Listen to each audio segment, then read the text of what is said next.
Ayan mga kaibigan, bumalik na naman yung ating suki. Nagustuhan talaga nila dahil ang sarap at napapanahon dahil sa Meloday. Ala, dadalig lang kayo mama. Ala!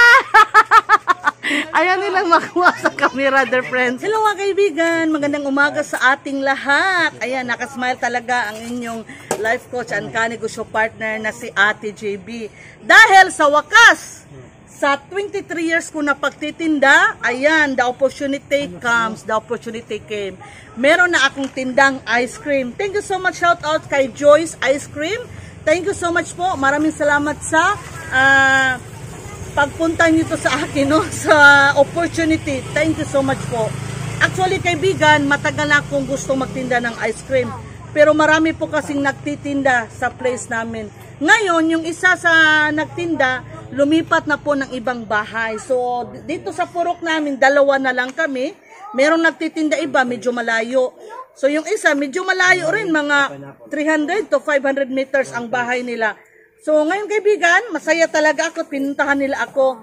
So, thank you so much. May ice cream na talaga ako, dear friends.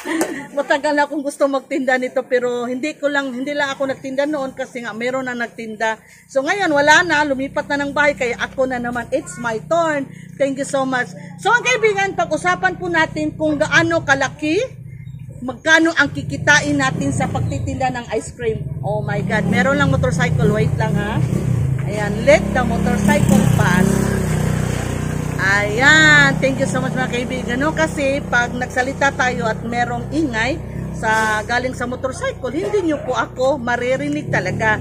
So kaibigan, before anything else nga pala, no? Kasi importante talaga, please, kung hindi pa kayo nakasubscribe kay Ate G, please naman, subscribe to my channel and pakihit na notification bell.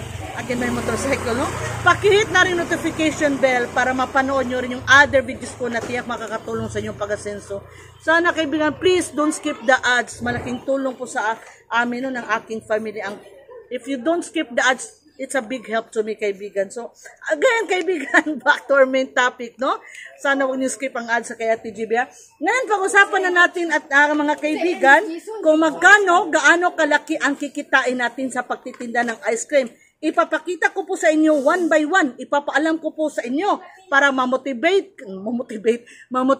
kayo, ma-inspire kayo na magtinda rin ng ice cream.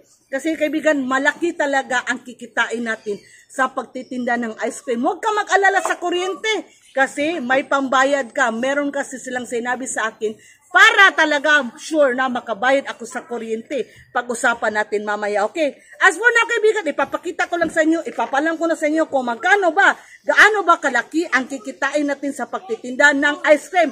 At sana ikaw, kaibigan, magkaroon ka rin ito sa iyong sari-sari store. Ayan mga kaibigan, bumalik na naman yung ating suki. Nagustuhan talaga nila dahil ang sarap at napapanahon dahil sa Meloday. Ala, dadalig lang kayo mama. Ala! Ayan nilang makuha sa camera, dear friends.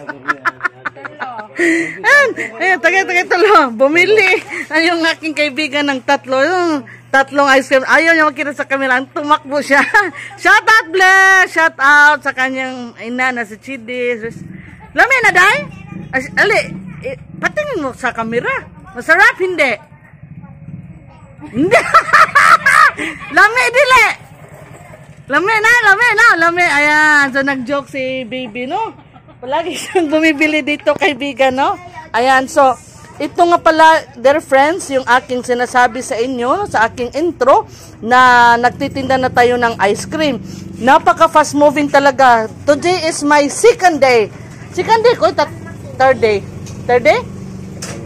Third day pala, sabi ni Francis. Ngayon ay aming pangatlong araw. Tingnan nyo, this side po, yung milk flavor, wala na. Yan yung tubig ng anak ko. Yung milk flavor, kaibigan, dito po, yung gatas, milk flavor, ubos na. Yun talaga, milk flavor, tsaka yung pineapple. Ayan, yung milk tsaka pineapple na ubos na. So, mag-order ako. Today is the third day. 2 araw lang na ubos yung aking milk flavor tsaka pineapple. At ang natira ito po, ayan, milk tea flavor. Meron pa palang pineapple. Akala ko, isa na lang natira. Doon kasi to noon nilagay, no, kahapon. So, isa na lang ang pineapple.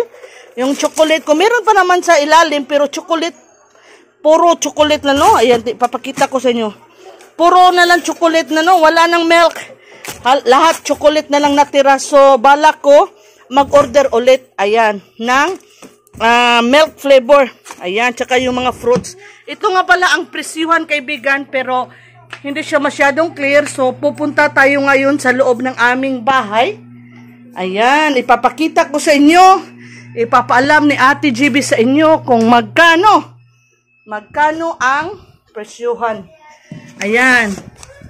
Ayan, so yung ingay na naririnig nyo sa background, galing po sa aking selling fan. So, sana wag nyong i-mind. Okay, don't mind the background noise. Again, mga kaibigan, ito po ang presyuhan ng ice cream. Pag sundin nyo po ito, pag ito rin ang presyo ng binta mo, meron kang 2 pesos. Automatic na yun. Meron kang 2 pesos. Pag sinunod nyo po ito, meron kang 2 pesos. Yung iba, meron kang 4 pesos. Depende na sa puhunan. Pero itong mga mura lang, mumurahin, no? Ayan, so, itong 6 pesos, 6 pesos, itong 10 pesos na ice creams. Pag sinunod nyo po ang presyo, meron kayong 2 pesos each. Ayan. Pero si Ate GB, hindi ko po ito sinunod. Kasi, paano na yung ating kuryente, diba? So, instead of 6 pesos, alam nyo bang ginawa ko? Ginawa ko itong 10. So, ito, pwede itong gawing 8, pero ginawa kong 10. At patok naman, no? Kasi nga, afford na mga bata yung 10 pesos. Meron akong 4 pesos na extra kita. So, sa 6 pesos, meron akong 2 pesos na kita or profit. Tapos, 10 pesos pa yung benta ko. So, meron akong 6 pesos na profit times 2. Ayan, parang times 2, no? Kasi nga, ito, meron akong 2 pesos, tapos 10 yung benta ko, meron na akong 6 pesos na kita. Ito, nakikita nyo na 10 pesos, dear friends. Pag bininta ito ng 10 pesos, sundin nyo po ito, no? 10 pesos, meron kayong 2 pesos na profit. Pero ang ginawa ko itong 12 pesos. At patok pa rin, no? Kahit butal, 12 pesos, ayan, marami pa rin bumibili. Naubos nga yung aking milk flavor, dear friends. Ayan, so tingnan nyo, no? Ayan, so 10 pesos ang binta, meron kang 2 pesos na kita. Pero bininta ko kasi ng 12. So, ang lumalabas, bawat ice cream stick ay meron akong 4 pesos na kita. O, diba? 4 na hindi lang 2 pesos kasi nga hindi ko sinunod ito. Yung suggested retail price. Hindi ko ito sinunod. Kasi paano na yung aking kuryente? Ginawa ko itong 12 pesos, dear friends. Ayan. At ito, dear friends, itong mga ganito, 26 pesos ang dapat retail price. Pero ginawa kong 30. Pero okay lang. 30 kasi naman sa ibang tindahan. Kaya patok pa rin. O, tingnan nyo ito. Ginawa ko rin 30. Ayan, no? Ito, kaibigan, no? Instead of 17, meron ka na ditong profit, ginawa ko itong 20. Itong Choco Crispy, ang suggested retail price, pwede mong ibinta ng 20 pesos sa tindahan mo.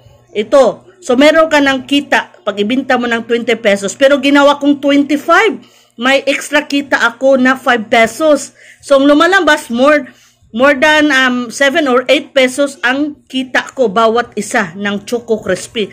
So, hindi ibig sabihin na ito yung retail price, so sundin mo, dear friends, kasi paano na yung kuryente mo. Ito, pinapakita ko sa inyo. Thank you so much, Joy Ice. At pinuntahan nyo po si Ate GB, no? Matagal na ako, kaibigan, na gusto talaga magtinda ng ice cream, kaso maraming nagtitinda sa place namin. Yung isa, lumipat na ng bahay, hindi na siya nakatira rito, kaya wala na ng tinda dito sa exact place namin, no? Ng Joy Ice. Lumipat na siya ng bahay, kaibigan. Nag-asawa kasi siya, malayo ang bahay nila sa ibang probinsya, hindi probinsya, sa ibang city pala.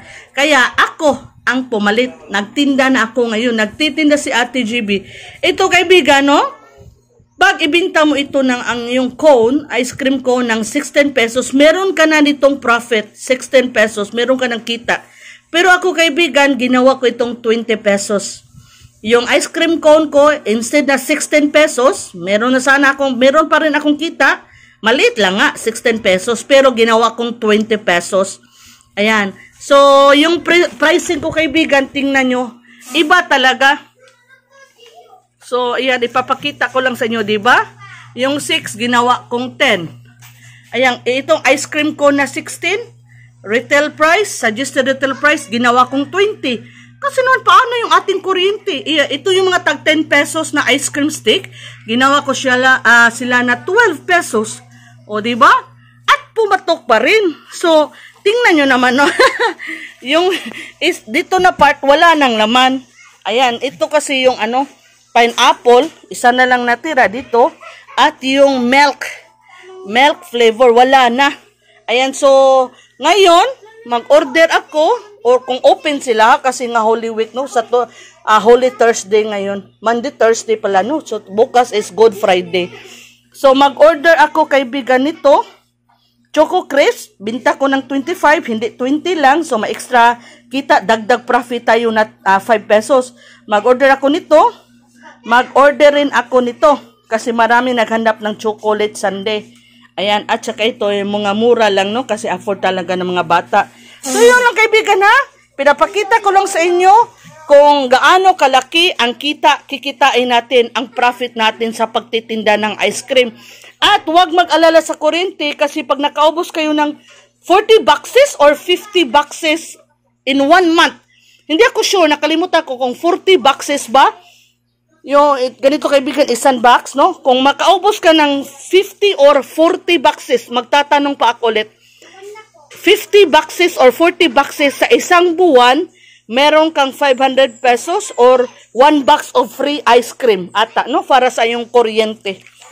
Ayan, so sa tingin ko makakaubos ako, God's well, kasi nga malakas summer ngayon.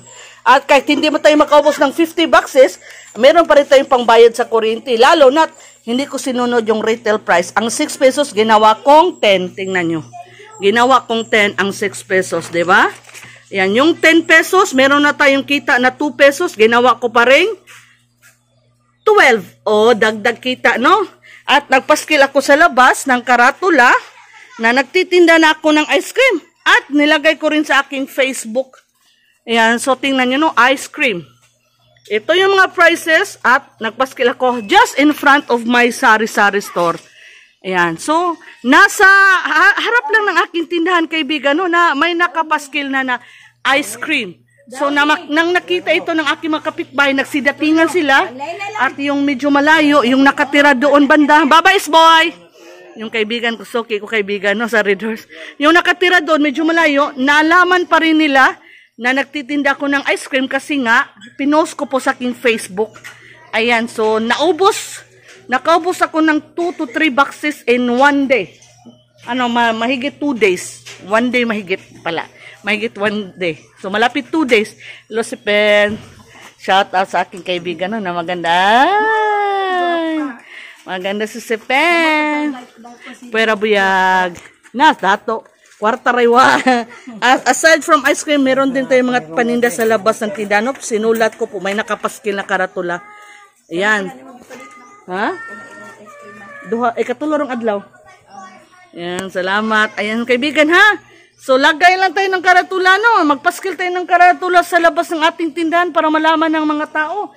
Kasi yung iba, hindi natin kapitbahay, dumadaan lang. Kasi nga yung tindahan natin nasa harap na kalsada, may 2 barangay po doon. Barangay Apuok tsaka Biasong. Ayan, so hindi ko sila kapitbahay pero minsan dumadaan sila. Lalo na narito yung paaralan, dumadaan po sila. So ngayon, kahit hindi nila alam nagtitinda tayo ng ice cream kasi hindi nila nakita yung ating Facebook na post kasi malayo sila, hindi natin sila kilala talaga pero nakita nila, no, na may nakapaskil na ice cream for sale. Kaya yung iba, most of them ay bumibili. Kaya nakaubos tayo ng marami. Thank you so much, God. So yung kaibigan, ha, mag-order na si Ate GB. Iwan ko kung open sila kasi nga Holy Week. Tingnan lang natin, no, sana open sila. Ayan, thank you so much. Bago nga lang itong outlet, ang gumawa si Sir Francis. Hello, Sir Francis. Oy! Bakit? Sala.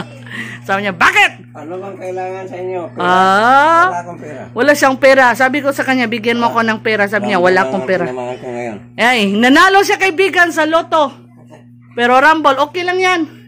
Ayan, shout out sa aking mga lulu at lula. Ayan, silang lahat ay wala na po. Ayan, so na-miss ko sila, no? Ayan, kaibigan ha, magtinda kayo ng ice cream.